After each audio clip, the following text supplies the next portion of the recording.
బట్టి విక్రమార్క తన ఉనికి కోల్పోతుందని, తన బలం తగ్గిపోతుందని, ఇక వచ్చే ఎన్నికల్లో తాను గెలిచే అవకాశమే ఉండనటువంటి స్థితి ఏర్పడుతుందని సిపిఎం నాయకుల మీద, కార్యకర్తల మీద అక్రమంగా కేసులు పెట్టి జైళ్లకు పంపిస్తున్నాడు.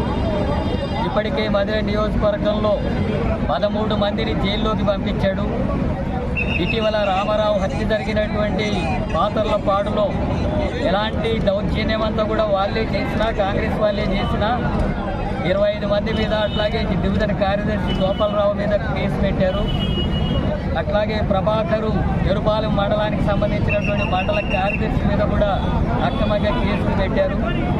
అట్లాగే ఆలపాడు, ముదుమూరు, తర్వాత వివిధ గ్రామాలకు సంబంధించినటువంటి నాయకుల మీద, కార్యకర్తల మీద, సిపిఎం నాయకులకి తలలు పగిలిన, కాళ్ళు చేతులు విరిగిన, గాయాల పాలైనా సరే వాళ్ళ మీదనే హత్యాయత్నం కేసులు, అక్రమంగా ఎస్సీ అట్రాసిటీ కేసులు పెట్టి జైల్లోకి పంపిస్తున్నాడు.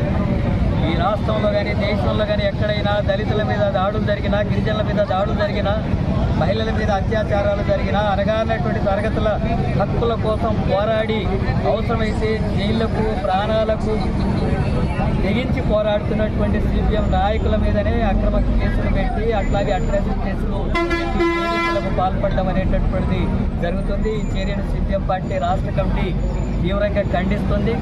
ఇలాంటి పద్ధతుల్లో సిపిఎంను అడ్డుకుంటామని చెప్పి బట్టి విక్రమార్క అనుకుంటే అది తన జీవితంలో జరిగినటువంటి విషయం. ఇటువంటి ప్రతిఘటనలు చేసి రామారావు లాంటి హత్యలు చేసినటువంటి నేపథ్యంలోనే సిపిఎం